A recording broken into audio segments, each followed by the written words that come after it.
안녕하십니까. 독서하는 마라토너 박종필입니다. 자, 이곳 천호역 근처입니다. 현재 시각은 2024년 8월 6일 화요일 저녁 7시 50분 정도 됐습니다. 제가 잠실 석촌호수 방향으로 걸어서 이동하면서 계속 촬영하도록 하겠습니다. 화이팅! 자, 오늘은 제가 걸어서 퇴근길에 인류 문학사에 큰 족적을 남긴, 큰 발자취를 남긴 역대 노벨 문학상 수상자들에 관하여 말씀드리도록 하겠습니다. 자, 어제 저녁에 걸어서 퇴근길에는 인류 평화에 기여한 역대 노벨 평화상 수상자들에 관하여 소개해 드렸는데요. 오늘은 역대 노벨 문학상 수상자들에 관하여 말씀드리도록 하겠습니다. 자, 우리나라는 노벨 평화상을 받으신 분은 딱 한 분이 계시죠. 2000년 말에 제15대 대통령 김대중 대통령께서 받으셨는데요. 반면에 노벨 문학상을 받으신 분은 아직 한 분도 안 계십니다. 자, 우리 동아시아에서 중국에서는 노벨 문학상이 2명, 또 일본에서도 노벨 문학상이 2명이 탄생이 됐는데요. 그에 반해서 우리 대한민국에는 아직 노벨 문학상 수상자는 없습니다. 아쉬운 대목입니다. 자, 그래서 어제 저녁에 퇴근길에 소개해드린 노벨 평화상과 마찬가지로 오늘 퇴근길에 소개해드릴 노벨 문학상은 역시 시작했던 최초 시상은 1901년부터 시상을 했습니다. 124년의 역사를 갖고 있는데요. 자, 그래서 1901년부터 2023년까지 124년 동안 역대 노벨 문학상 수상자들을 모두 다 말씀드릴 수는 없고요. 여러분들께서 들어보셨을 만한 그런 인물들 위주로 말씀드리도록 하겠습니다. 자, 최초의 1901년 노벨 문학상 최초 수상자가 누굴까요? 바로 프랑스 국적의 푸레돔이라고 있습니다. 프랑스 국적의 푸레돔이라는 작가이신데요. 이분은 시 장르에서, 그러니까 시, 소설, 수필, 역사, 희곡 다양한 장르가 있지 않습니까? 그 중에 시 장르에서 제목이 구절과 시입니다. 제목 자체가 구절과 시라는 그 시 장르로 인류 역사상 최초로 노벨 문학상을 1901년에 수상하신 분입니다. 자, 프랑스의 문학가이신데요. 시인이죠, 시인. 자, 여기 횡단보도 파란불 건너도록 하겠습니다.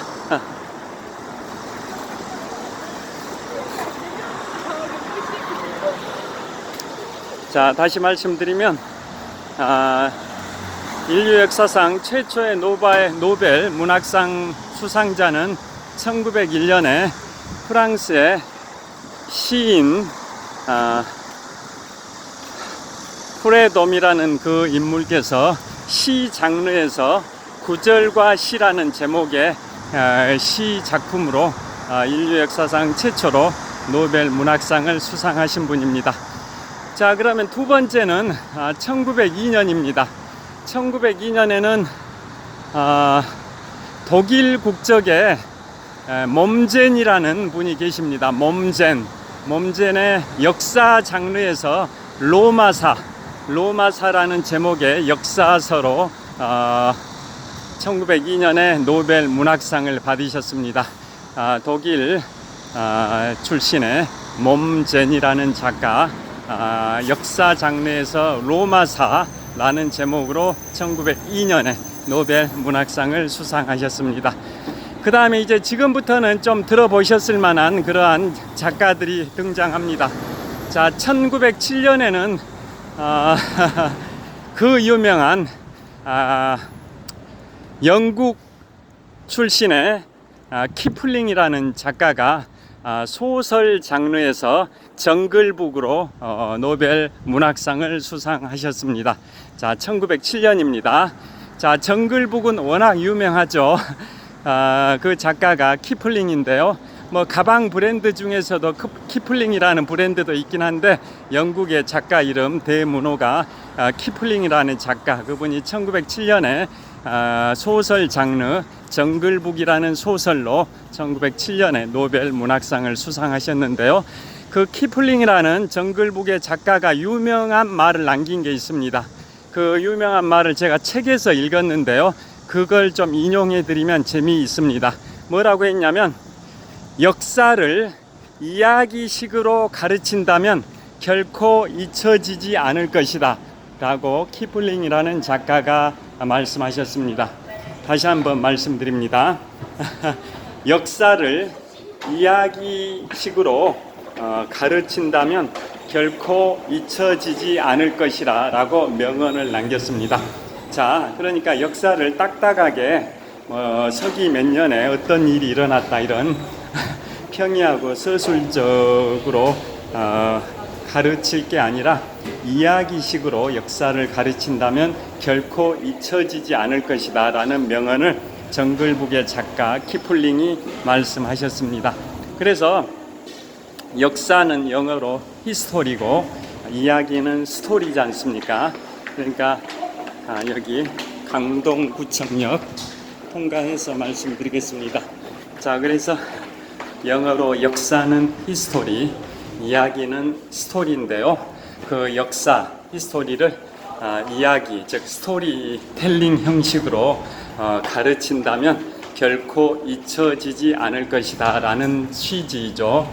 그러니까 역사 공부, 한국사든 세계사든 역사 공부를 단순 암기식 위주로 가르칠 게 아니라 이야기식으로 스토리텔링 형식으로 역사를 가르친다면 결코 잊혀지지 않고 오랫동안 기억될 것이다 라는 취지의 말을 1907년에 정글북이라는 소설로 노벨 문학상을 받으신 영국의 대문호 키플링이 했던 말입니다.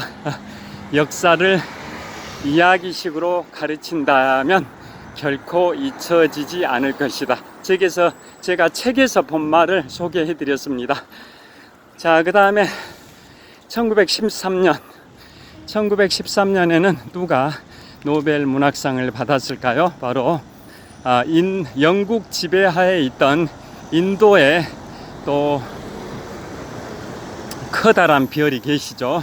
바로 타고르, 인도의 시인 타고르가 1913년에 기탄잘리라는 시로 노벨 문학상을 받았습니다. 자, 인도의 시성이라고 할 수도 있는데요. 시의 성인이죠. 시성이라고도 할 수 있는 타고르 시인이 기탄잘리라는 제목의 시로 1913년에 노벨 문학상을 받으셨는데요. 자, 그 타고르 시인이 우리 조선을 뭐라고 칭했냐면 아시는 분 답을 맞춰주시죠. 인도의 시성인 타고르가 조선을 가리켜서 바로 동방의 등불이다 라는 표현을 썼었죠. 그분 인도의 시성 타고르가 1913년에 기탄잘리라는 시로 노벨 문학상을 받았습니다. 자, 우리 시성하면 떠오르는 게 생각나시죠? 중국에 시선이라는 게 있고 또 시성이라는 게 있는데요.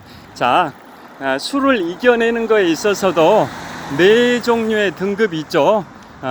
주선, 주성, 주당, 주졸.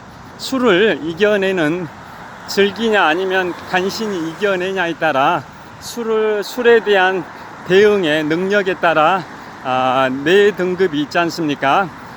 가장 최상위 등급이 술을 신선처럼 좋아하고 즐긴다. 그래서 신선선자에서 술주자 신선선자에서 주선이 최상위 탑 클래스고, 그 아래 등급이 술의 성인이다 해서 주성이지 않습니까? 성인 성자 주성.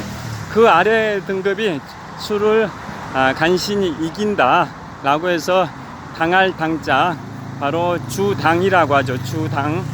뭐 당할 당이라기보다는 우리 정당할 때 무리 당자인 것 같은데요. 그 다음에 가장 아래 등급이 뭘까요? 주졸이라고 하죠. 술을 이겨내지 못하고 술에게 져버린다, 졸병졸자 해가지고 주졸이라고 하죠. 자, 여하튼 술에도 네 등급이 있는 거죠. 술에 대한 대응 능력에 따라 주선, 주성, 주당, 주졸, 네 가지 레벨이 있듯이 시를 짓는 시인에도 이제 등급이 있다, 이런 의미인데요. 중국에 시선급이 있고 시성급이 있죠. 최상위 등급인 신선선자 시선은 이태백이죠. 이태백. 그 다음에 아래 등급인 시의 성인 성자인 시성은 바로 두보라는 거 다 잘 아실 겁니다. 여하튼 자, 시인에도 등급이 있는데요. 인도의 시성이라고 평가할 수 있는 타고르가 1913년에 기탄잘리라는 시로 노벨 문학상을 받았고, 그분이 바로 조선을 가르켜서 바로 조선은 동방의 등불이다 라는 표현, 명언을 남긴 분입니다. 그 다음에 1915년 노벨 문학상 수상자는 프랑스 국적의 로맹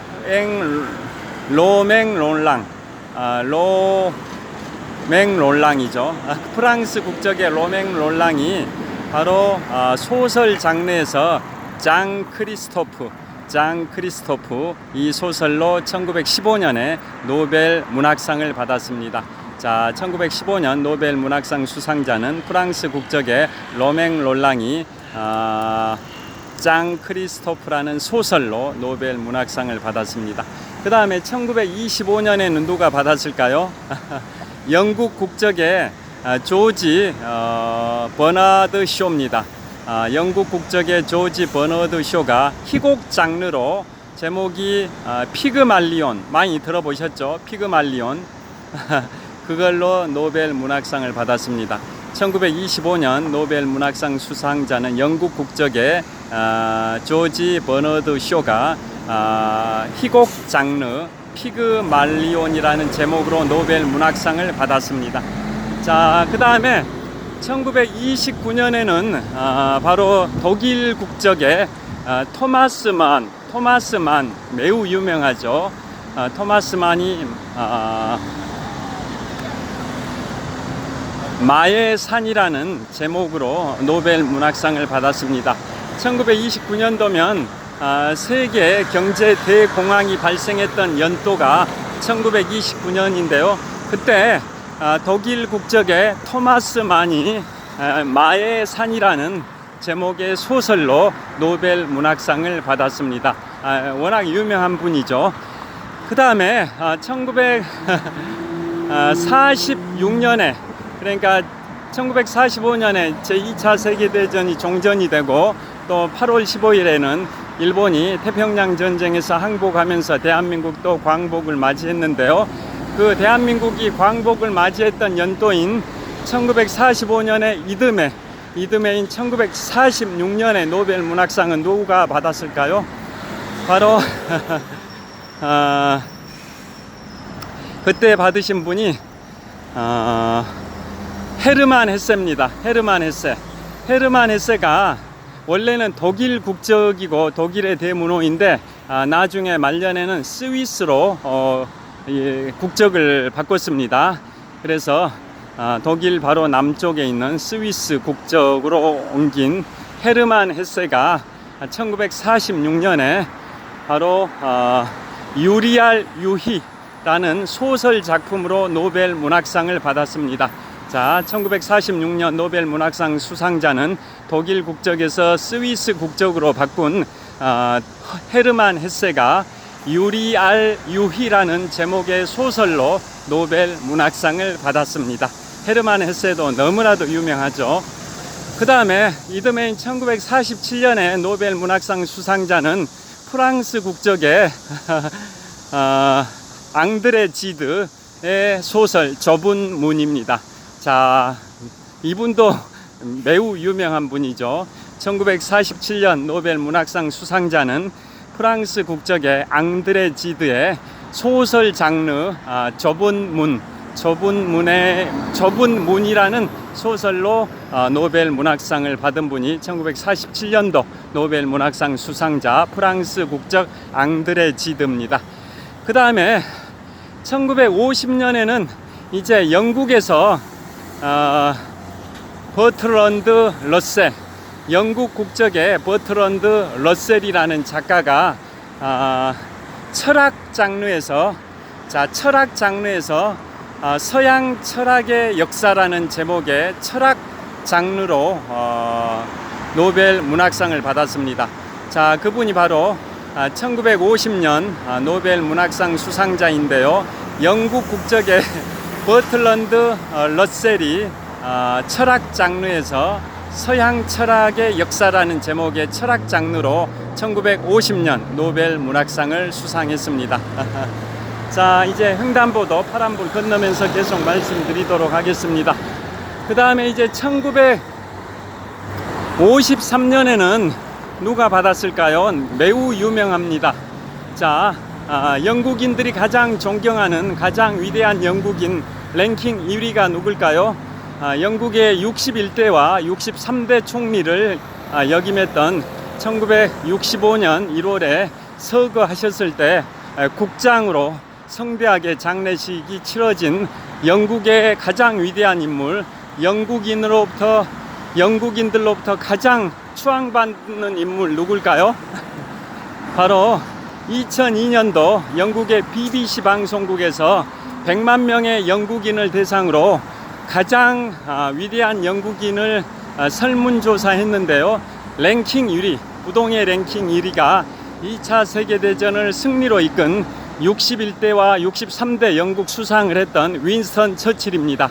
자, 그래서 그분이 1965년에 서거하셨을 때 국장으로 성대하게 장례식을 치렀고요. 그로부터 약 한 57년이 흐른 2022년, 지금부터 2년 전인 2022년에 영국의 엘리자베스 2세 여왕이 돌아가실 때 이제 윈스턴 처칠의 장례식으로부터 57년 만에 국장으로 치렀다라고 2년 전에 보도가 나왔었죠. 뭐 영국의 수많은 수상들이 돌아가셨을 때 다 국장으로 치르는 게 아닙니다. 윈스턴 처칠은 영국인들이 가장 존경하는 위대한 영국인이기 때문에 2차 세계대전을 승리로 이끌었던 가장 위대한 영국인이었기 때문에 1965년 1월에 서거하셨을 때 국장으로 성대하게 장례식을 치렀고요. 그 이후로 57년 만인 2022년에 엘리자베스 2세 여왕이 서거하셨을 때 57년 만에 국장으로 장례식을 치렀습니다. 자, 그래서 윈스턴 처칠이 1940년 5월 12일부터 1945년 7월 26일 포스탐 선언일까지 약 5년 3개월 정도 영국의 61대 총리를 했고요. 그 다음에 이제 정권이 노동당의 클레멘트 애틀리 총리 정권으로 넘어갔고, 그래서 클레멘트 애틀리 총리가 1945년 7월 26일부터 1951년 10월 26일경까지 약 한 6년 정도 영국의 62대 총리를 했고요. 그 다음에 다시 윈스턴 처칠이 63대 총리로 복귀합니다. 그래서 윈스턴 처칠이 1951년 10월 26일부터 1955년 4월 중순까지 약 3년 반 정도 또 영국의 63대 총리를 합니다. 그러니까 윈스턴 처칠은 61대 총리를 5년 3개월 하면서 2차 세계대전을 승리로 이끌었고요. 그 다음에 한 6년 정도는 쉬었다가 다시 63대 총리로 복귀해서 약 3년 반 정도 63대 총리까지 역임했던 인물입니다. 자, 이분이 63대 총리를 하던 시절에 바로 1952년에 엘리자베스 2세 여왕이 즉위를 했고요. 대관식도 했었습니다. 그때 윈스턴 처칠은 나이가 그 당시에 한 70 몇 세이셨는데 엘리자베스 2세 여왕이 즉위하실 때는 26살밖에 안 됐었습니다. 자, 그러니까 정치 거물인 윈스턴 처칠과 아주 젊으신 엘리자베스 2세 여왕이 같이 영국을 이끌었는데요. 그러다가 이제 윈스턴 처칠이 1955년 4월에 63대 총리에서 물러나고 약 10년 후인 1965년 1월에 서거를 하셨을 때 성대하게 국장으로 장례식을 치렀고요. 그로부터 그 이후에 또 국장이 이루어진 것은 그로부터 57년 만인 2022년 엘리자베스 2세 여왕이 70년 2개월 동안 영국을 통치하다가 2022년에 돌아가셨을 때 57년 만에 국장으로 장례식을 치렀습니다. 자, 그 정도로 위대한 인물이 윈스턴 처칠인데요. 윈스턴 처칠이 바로 63대 총리 시절이었던 영국의 63대 총리 시절이었던 1953년에 제2차 세계대전사라는 역사서 6권 시리즈입니다. 6권짜리 시리즈로 노벨 문학상을 받았습니다. 영국인이 가장 존경하는 영국인들로부터 가장 추앙받는 윈스턴 처칠이 63대 영국 수상 시절이었던 1953년에 제2차 세계대전사라는 회고록 겸 역사서입니다. 회고록이자 역사서인데요. 6권짜리 시리즈입니다. 그래서 그걸로 1953년에 노벨 문학상을 받았는데요. 그때 경합을 벌였던 게 바로 미국의 현대 문학을 개척한 어니스트 해밍웨이의 노인과 바다라는 소설이 그 윈스턴 처칠의 제2차 세계대전사라는 역사서와 경합을 벌였는데요. 윈스턴 처칠이 승리를 해서 1953년에는 영국의 윈스턴 처칠이 제2차 세계대전사 역사서 6권짜리로 노벨 문학상을 받았고, 그 경합에서 탈락했던 미국 현대문학의 개척자 어니스트 해밍웨이의 노인과 바다라는 소설은 이듬해인 1954년에 노벨 문학상을 수상했습니다. 자, 그리고 어니스트 해밍웨이 하면 떠오르는 게 너무나도 유명한 분이죠. 미국 현대문학을 개척하신 어니스트 해밍웨이이신데요. 이분이 이제 1954년에 노인과 바다라는 소설로 노벨 문학상을 받으셨는데요. 이분의 유명한 작품이 또 뭐가 있을까요? 퀴즈입니다. 퀴즈. 바로 전쟁 문학의 쌍벽을 이루는 전쟁 문학의 최고봉 양대 산맥이 누굴까요? 바로 제1차 세계대전 참전 경험이 있었던 두 작가, 위대한 두 작가가 계시죠. 제2차 세계대전이 아니라 제1차 세계대전 참전 경험이 있었던 독일과 미국의 위대한 작가 두 분이 계시는데요. 독일의 작가는 레마르크가 자신이 제1차 세계대전 서부전선 프랑스 전선에 참전했을 때의 그 경험을 바탕으로 소설을 만든 소설을 집필한 자전적 소설이 뭘까요? 퀴즈입니다. 퀴즈. 그 유명한, 너무나도 유명한 서부전선 이상 없다입니다. 그리고 미국의 대문호 어니스트 해밍웨이가 제1차 세계대전 남부전선이었던 이탈리아 전선에서의 참전 경험을 바탕으로 집필한 전쟁 소설, 자전적 소설이 제목이 뭘까요? 너무나도 유명한 무기여 자리거라입니다. 이 두 작품이 전쟁 문학의 효시라고 격찬할 수도 있는데요. 자, 제1차 세계대전, 월드워 1이죠. 제2차 세계대전이 아니라 제1차 세계대전, 1914년부터 1918년까지 4년 동안 전개됐던 제1차 세계대전의 체험담을 기초로 만든 자전적 소설이 독일 작가 레마르크의 서부전선 이상 없다, 그리고 미국 작가 어니스트 해밍웨이의 무기여 자리거라입니다.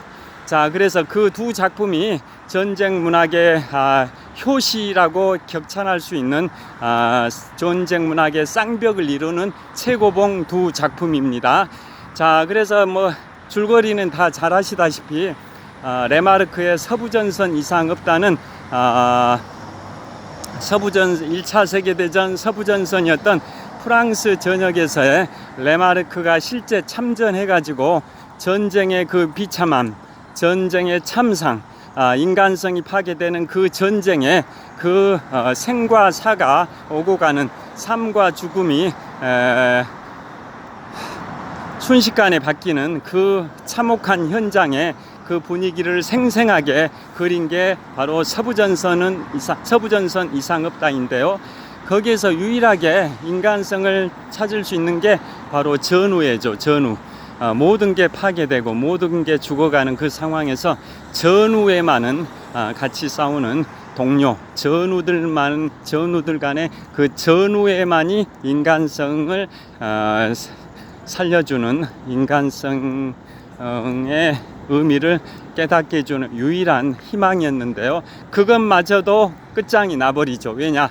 전우들도 다 전사를 해버리기 때문에 그 유일한 희망이었던, 인간성의 마지막 희망이었던 전우들마저 다 사망을 해버렸기 때문에 그 희망이 안 보였던 희망이 안 보였던 제1차 세계대전의 참상을 적나라하게 보여준 게 바로 제1차 세계대전 서부전선인 프랑스 전선에서의 그 참상을 그린 게 독일 작가 레마르크, 자신의 1차 세계대전 서부전선인 프랑스 전선에서의 참전 경험을 토대로 만든 집필한 작품이 바로 서부전선 이상 없다라는 매우 유명한 작품이고요. 영화로도 나왔죠. 영화로도 서부전선 이상 없다. 그것은 다 독일군 입장에서, 작가 자신이 독일군이다 보니까 독일군 입장에서 그려진 그러한 게 역력히 느껴지긴 한데요. 매우 유명한 걸작이 바로 독일 작가 레마르크의 서부전선 이상 없다고, 또 반면에 미국 작가 어니스트 해밍웨이, 미국의 현대문학을 개척한 걸로 평가받는 미국의 대문호 어니스트 해밍웨이의 제1차 세계대전 남부전선이었던 이탈리아 전선에서의 실제 참전 경험을 토대로 집필한 자전적 소설이 무기여 자리거라 인데요. 거기에서는 전쟁 속에서 꽃피우는 사랑 이야기가 가미되어 있죠. 자, 서부전선 이상 없다와 무기여 자리거라, 너무나도 유명한 작품이고, 그 어니스트 해밍웨이가 1954년에 바로 노인과 바다라는 소설 작품으로 노벨 문학상을 받았고요. 또 어니스트 해밍웨이 하면 또 떠오르는 게 바로 제가 지금부터 14년 전 2010년 10월에 유럽 3개국 이탈리아, 스위스, 프랑스를 4식구 가족 여행을 다녀왔는데요. 그 코스가 대략 이탈리아 로마, 피렌체, 베네치아, 베로나, 밀라노, 그 다음에 알프스 최고봉 몽블랑 해발 4,807m를 조망할 수 있는 해발 3,842m의 에기디 미디 전망대까지 올라서 알프스 최고봉 몽블랑 해발 4,807m를 조망을 하고, 제1회 동계올림픽이 열렸던 프랑스의 산골마을 샤모니에 내려와서 북쪽으로 약 80km 지점에 있는 스위스 제네바에 갔고요. 거기에서 스위스 제네바에서 떼제베 고속 열차를 타고 프랑스 파리에 입성하려고 했는데, 그 당시 14년 전 2010년 10월 당시에 프랑스의 사르코지 대통령 시절인데요. 프랑스 사르코지 정부에서 연금 개혁을 시도했는데 노동자들이 반대하면서 총파업을 벌여버렸습니다. 그래서 떼제베 고속열차 기관사들도 파업을 하는 바람에 스위스 제네바에서 프랑스 파리까지 떼제베 고속열차로 이동을 못하고 관광버스로 이동을 하는 그러한 아쉬움이 있었고요. 프랑스 파리에서 이제 지금 현재 제33회 파리올림픽이 열전이 진행 중이고 우리 대한민국이 예상외로 많은 금메달을 승전보를 보내오고 있는데요. 올림픽의 꽃이라고 할 수 있는 마지막 경기, 원래는 남자 마라톤인데 이번에는 남녀 평등, 양성 평등을 지향하는 파리올림픽의 취지를 감안해서 폐막식 직전에 마지막 경기가 원래는 남자 마라톤인데 여자 마라톤을 하고 그 전날 남자 마라톤을 하는 걸로 순서를 바꿨습니다. 그래서 폐막식 직전인 8월 11일 오후 5시부터 하는 게 여자 마라톤이고 그 전날 8월 10일 오후 5시부터 하는 게 남자 마라톤입니다.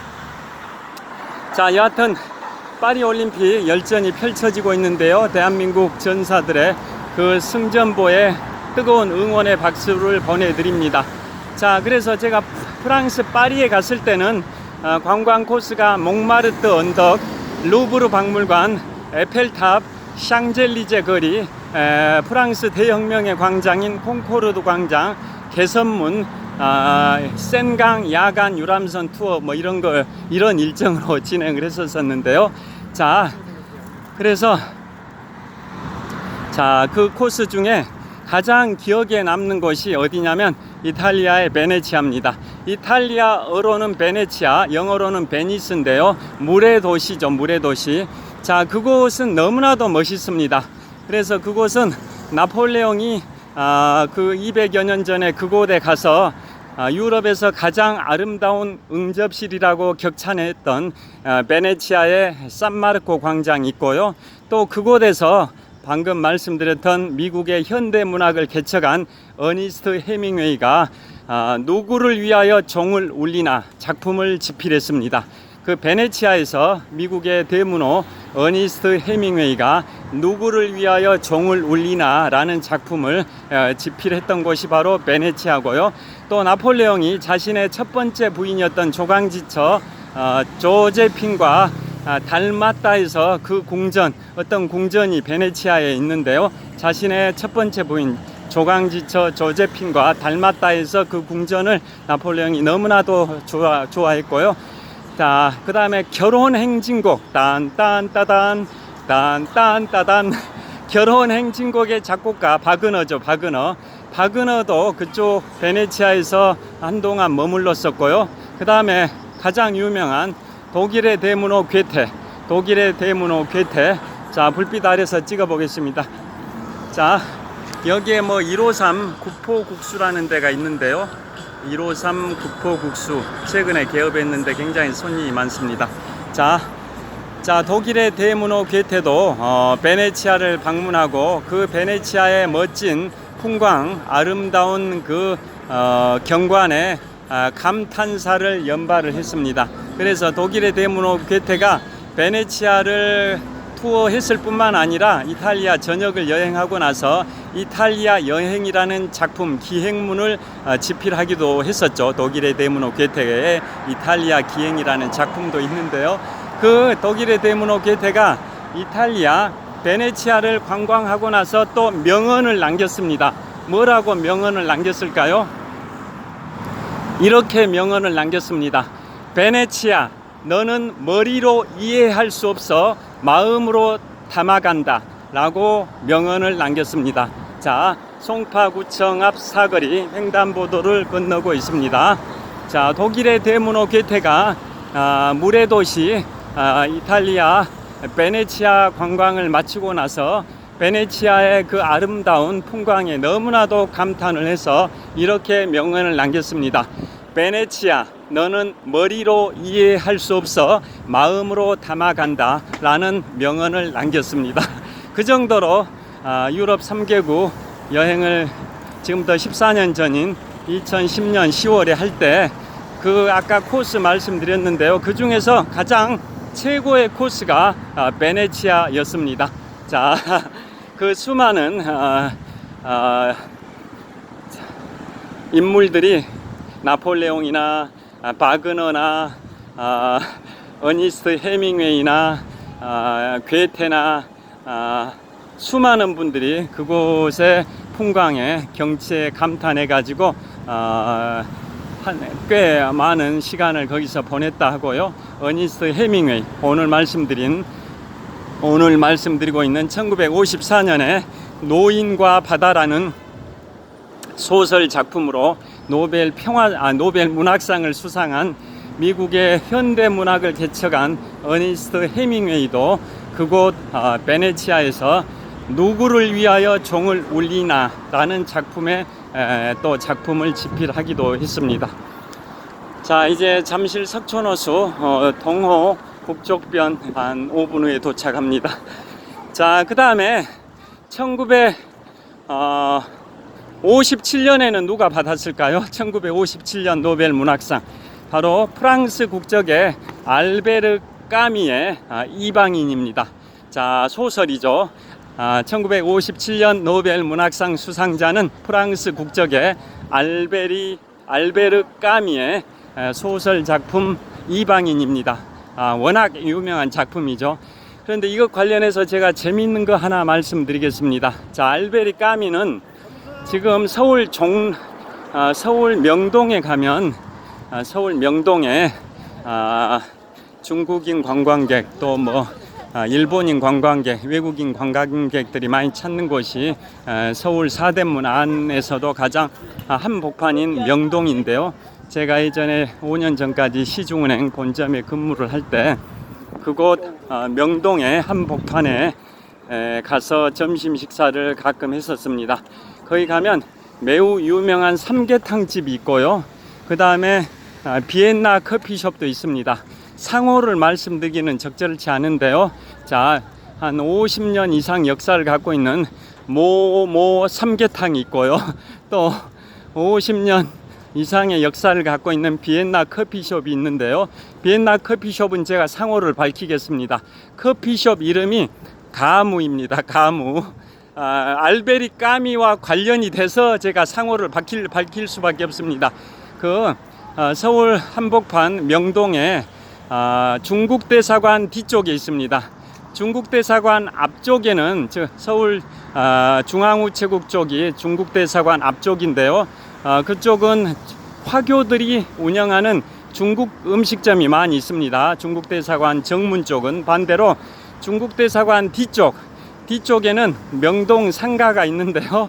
자, 바로 중국 대사관 바로 뒤쪽에 있는 비엔나 커피숍이 상호가 가무입니다. 가무. 그런데 왜 상호가 가무일까요? 퀴즈입니다. 퀴즈. 지금 1957년에 프랑스 국적의 알베르 까미가 소설 이방인이란 작품으로 노벨 문학상을 받았는데요. 알베르 까미와 관련됩니다. 그런데 그 상호는 알베르 까미가 아니라 가무입니다. 가무. 왜 관련이 있는데 까미가 아니고 가무일까요? 퀴즈입니다. 퀴즈. 이제 잠실 석촌호수 동호 북쪽 조깅로 거의 다 도착했습니다. 어두워서 좀 빨리 가서, 자, 롯데월드타워부터 보여드리겠습니다. 자, 롯데월드타워입니다. 123층 555m 높이 기준 세계 5위 규모 OECD 국가 38개 회원국 중에서는 가장 높은 빌딩 롯데월드타워가 잠실 석촌호수 동호 북쪽변에 있습니다. 자, 이쪽으로 가겠습니다.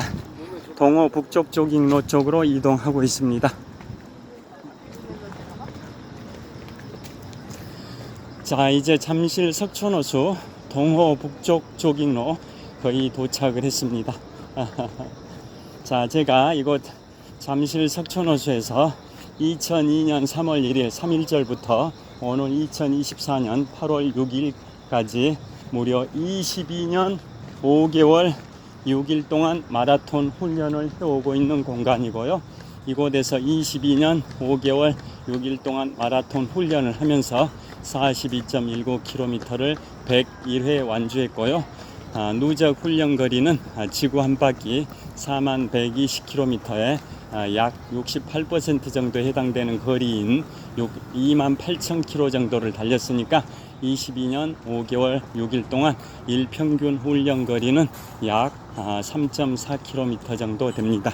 저를 보여드리겠습니다. 자, 그래서 저의 개인 최고 기록은 마라톤 3년 차였던 2004년 3월 14일 제75회 동아 마라톤 대회에서 3시간 19분 48초의 기록을 갖고 있고요. 22년 5개월 6일 동안 풀코스를 42.19km를 105리길을 26.4마일을 101회 완주했었기 때문에 연평균 풀코스 완주의 수는 4.6회 정도 됩니다. 자, 제가 이곳 잠실 석촌호수 동호 북쪽 조깅로에서 촬영하고 있는데요. 자, 나무 데크 쪽으로 이동해서 계속 촬영하겠습니다. 자, 이쪽이 밝은 것 같습니다. 자, 계속 촬영하겠습니다. 자, 그래서 서울 한복판 명동에 가면 중국 대사관 뒤에 비엔나 커피숍 상호가 가무인데요. 그게 알베르 까미와 관련이 돼서 제가 상호를 실명을 공개한 겁니다. 고풍스러운 실내 인테리어가 좀 뭐라 하나요? 빈티지 스타일이 좀 느껴지는 그런 좀 분위기의 비엔나 커피숍입니다. 중국 대사관 뒤쪽, 즉 명동 상권에 있는 비엔나 커피숍 상호가 가무입니다. 자, 그곳 상호가 왜 가무일까요?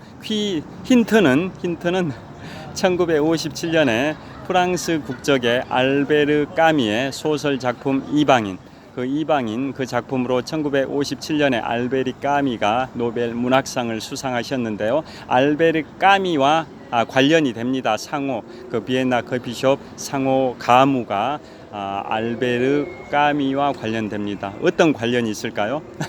그 이유는 그 1970년대 유신 정권이죠. 박정희 독재 시절, 그 유신 정권 시절에 그 박정희 정권에서 외래어를 사용을 금지를 했었습니다. 외래어 사용을. 그래서 원래 비엔나 커피숍이 50년 이상의 역사를 갖고 있는 그 상점인데요.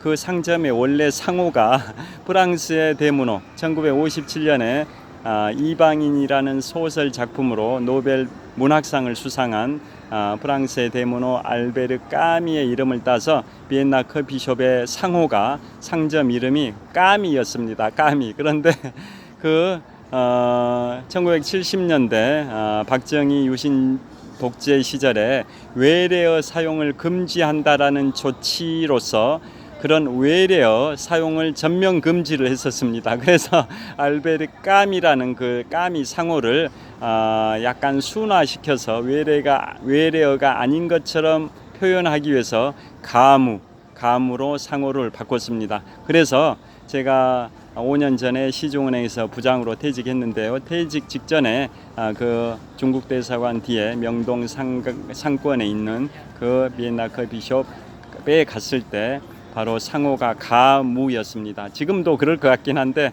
확실치는 않습니다. 여하튼 그게 알베르 까미의 이름을 따서 상호가 까미였는데 외래어 사용 금지 정책에 따라 가무라는 상호로 변경됐습니다. 자, 그 다음에 1962년에는 노벨 문학상을 누가 받았냐면요. 바로 미국의 대문호, 미국 작가 존 스타인백입니다. 존 스타인백이 분노의 포도라는 제목의 소설로 1962년에 노벨 문학상을 받았습니다. 미국의 작가